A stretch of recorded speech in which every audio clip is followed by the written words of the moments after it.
আজ থেকে ১০-১৫ বছর পরের কথা ভাবুন। মিরপুর স্টেডিয়ামের ভিআইপি লাউঞ্জের এসির নিচে বসে আয়েশ করে চা খাচ্ছেন জাকের আলী অনেক বা তার মতো কেউ। তাদের পকেটে জ্বলজ্বল করছে বিসিবির ক্যাপ্টেন্স কার্ড। কেন? কারণ ক্যারিয়ার হয়তো কোনো এক ম্যাচে তিনি প্রক্সি ক্যাপ্টেন বা ভারপ্রাপ্ত অধিনায়ক হিসেবে টস করতে নেমেছিলেন। কিন্তু ঠিক সেই মুহূর্তে স্টেডিয়ামের বাইরে সাধারণ দর্শকদের দীর্ঘ লাইনে দাঁড়িয়ে থাকতে দেখা যাবে এক বিষণ্ণ মানুষকে, যিনি একসময় বিশ্ব ক্রিকেটে বাংলাদেশের সবচেয়ে বড় বিজ্ঞাপন ছিলেন। মুস্তাফিজুর রহমান, যার কাটারা স্লোয়ারে কাঁপত বাঘা বাঘা ব্যাটাররা, আজ তাকে মাঠে ঢুকতে হচ্ছে টিকিট কেটে। কারণটা নিষ্ঠুর, তিনি যে কখনো অধিনায়ক ছিলেন না।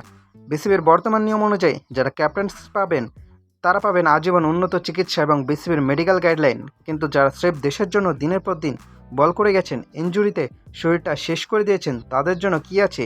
ভাবুন মোহাম্মদ রফিকের কথা, বাংলাদেশের প্রথম স্পিন লিজেন্ড। ভাবুন আজকের মুস্তাফিজ কিংবা তরুণ পেসারদের কথা। এরা যখন 10 বছর পর ইনজুরির যন্ত্রণায় ভুগবেন, তখন কি তাদের একা লড়তে হবে? অধিনায়ক না হওয়ার অপরাধে কি বিসিবি তাদের চিকিৎসার খরচ যোগাবে না? দেশের জন্য শরীর বিলিয়ে দেওয়া প্লেয়ারদের চেয়ে কি স্রেফ এক ম্যাচের অধিনায়কত্ব বড় হয়ে গেল? তামিম ইকবালের সেই ক্যাপ্টেন্স কার্ড যদি কেবল এক ম্যাচের ক্যাপ্টেনের জন্য নিশ্চিত হয়, তবে মুস্তাফিজের মতো বিশ্বের সেরা বোলার কিংবা রফিকের মতো কিংবদন্তির জন্য কেন আলাদা কোনো মর্যাদা নেই?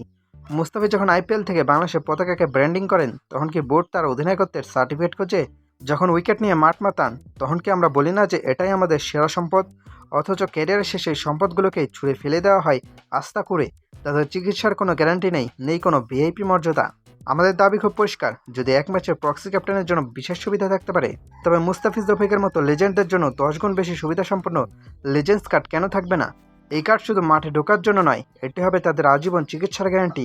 একজন প্লেয়ার জাতীয় দলে খেলা মানেই সে দেশের সম্পদ। তারা অধিনায়ক হোক বা না হোক, বিসিবির উচিত তাদের শেষ বয়সের চিকিৎসা ও সম্মানের দায়িত্ব নেওয়া। পারফরম্যান্সদের অবহেলা করে শুধু চেয়ার বা পদবিকে পূজা করলে বাংলাদেশের ক্রিকেটে আর কেউ হাড়ভাঙা খাটুনি খাটতে চাইবে না। বিসিবি কর্তারা আজ যারা মাঠে ঘাম ঝরাচ্ছে, 10 বছর পর তাদের যেন আপনাদের দুয়ারে ভিক্ষার থালা নিয়ে দাঁড়াতে না হয়। সম্মানটা অধিনায়কত্ব দেখে নয়, অবদান দেখে দিতে শিখুন।